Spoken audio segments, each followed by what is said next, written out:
Today on CultureCast, we're going to be talking about how you can earn the loyalty of your staff.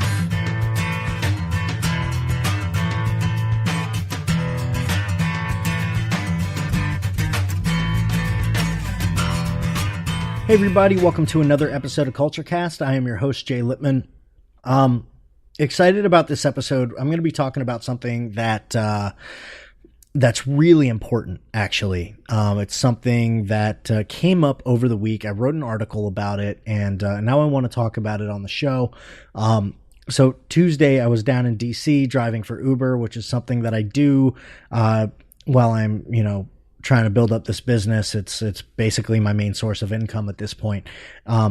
Anyway, I picked up a personal trainer who works right in downtown DC. And, a lot of his clients are professionals, and a lot of them complain about their jobs a whole lot. So, and here's how I found out about that. He asked me a question, which comes up about 5 times a day when you drive for Uber and Lyft. And that was, do you do this full time? And so I started talking to him about the business that I was building and the book that I'm writing and the podcast and the vlog and all the stuff that I do and all the stuff that I talk about and all the stuff that I believe. And he really caught on fire and got super excited about the things that I was talking about.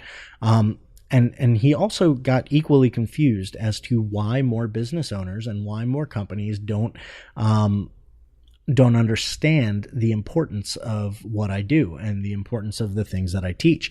And I thought about it for a minute and came up with something. It just kind of dawned on me because it was something that I didn't really have an answer for at first. But after thinking about it, I kind of came to this conclusion, which is that there's a lot of business owners out there, a majority of them, in fact, that are from previous generations where company loyalty was basically assumed. It used to be really easy to find a job in your field right out of college. And then when you went to go work for that company, that was your company. That was where you worked until you retired. Unless the company downsized or went out of business or you did something incredibly stupid to get fired, you were there until you were 65. And then you got the gold watch and the pension and you moved to Florida. And that was just how it was. And that's just not how it is anymore. First of all, it's not easy to find a job in your field right out of college anymore. It's very difficult to do that, bordering on impossible, but basically it's very hard to do. And the people coming out of college and the people who have been coming out of college for the last number of years, they're not looking to stay in the same place necessarily. They're looking for the next best deal. They're looking for a better offer from your competitor or a promotion from you. One of those two. They're looking for a bigger paycheck. They're looking for better benefits. They're looking for a better sense of work-life balance. Either way, they're constantly looking. They're constantly looking for the next best thing. So company loyalty cannot be assumed anymore. It has to be earned. And I think that's where a lot of business owners are getting hung up. They either don't understand that, they're still kind of stuck in this assumption that people should automatically be planning on retiring with your company, or they do understand that times have changed and they just don't know how to win the loyalty of their employees, which I understand. It can be a very difficult thing to do. People are driven by more than just a paycheck, and to find out what each and every single one of your employees is driven by is like time consuming and almost impossible to do. Either way, even if that's, an impossible thing, and even if you do find out what each and every single one of your employees is driven by, it's equally as impossible to be able to provide that to everybody. So at the very, very minimum, you need to be providing your employees basic needs, which anybody who has consumed my content and read my blog knows that everybody, regardless of what company they work for, what country they work in, everybody is driven, underneath everything, are these universal drives, which is where people, they want safety. They want to feel safe where they work. They want to feel like they can voice their opinion and be themselves without scrutiny. They want appreciation and recognition for the work that they do. They want to know that people are noticing what they do. They want to know that what they're doing matters. And speaking of that, the last universal drive, as I like to call them, is progress towards fulfillment. Everybody on the face of the planet, whether they know it or not, they're looking to be whole. They're looking for personal fulfillment. And if what they do for a living is not in line with whatever will fulfill them, they're not going to be happy. So in a case like that, and this brings me to my next point, is winning company loyalty doesn't necessarily mean that you have to restructure your entire business to appease everybody who works for you.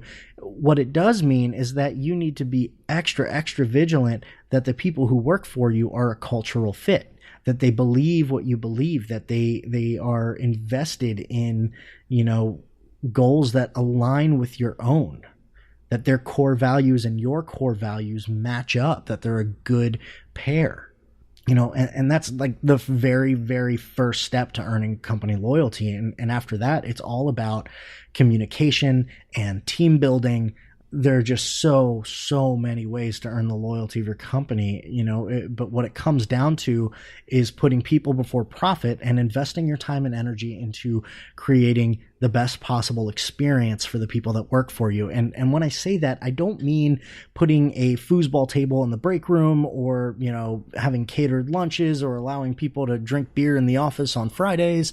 Like, all that stuff is well and good. And if it helps your employees have fun, then more power to you. But when it comes down to it, those are just tactics. And, there are so many companies trying different tactics nowadays that it's really, really hard to go above and beyond in that thing. I mean, there's a company out there that has a twisty slide that goes from the second floor down to the cafeteria. I mean, if you want to talk about tactics, we can talk about tactics, but I don't want to talk about that because that stuff won't last. That's just kind of it's a facade. And if you get past the facade and your core values and your efforts behind the scenes aren't all about earning the loyalty and the trust of your employees, then you're going to lose. Your voluntary turnover rate is going to skyrocket. It's going to be much harder to find people who want to work for your company because the word will get out that you're not a good company to work for. Your productivity will go down. On the other hand, if you get past any facade that you have and you see behind it all is a company that really cares about the well-being of their staff, then your voluntary turnover rate is going to plummet. And when you do have to find a new employee, it's going to be easier because word will have gotten out that your company is a good company to work for. Your employees will be happier and therefore more productive. A happy employee is a productive employee. A happy employee is a productive employee. I'm going to say it one more time just to make sure it gets through. A happy employee is a productive employee. Focusing your time and energy on improving the employee experience will not only gain you the loyalty of the people that work for you, but it will help you build a business that people want to work for. And after all, if you build a business that people want to work for, your people will bring you customers that last a lifetime. Guys, thank you so much for listening. Real quick update on the book. I did some more writing in it this week. Finished another chapter. I thought I was only one chapter away, and then late last night, it kind of dawned on me that I left out a very important chapter. So I am still 2 chapters away. The book's going to be about 60 pages long. So it's a short one, but it's an important one. And I meant it to be short. I wanted it to be short and easy to consume and easy to read, and be helpful for everybody from the business owner down to the middle manager.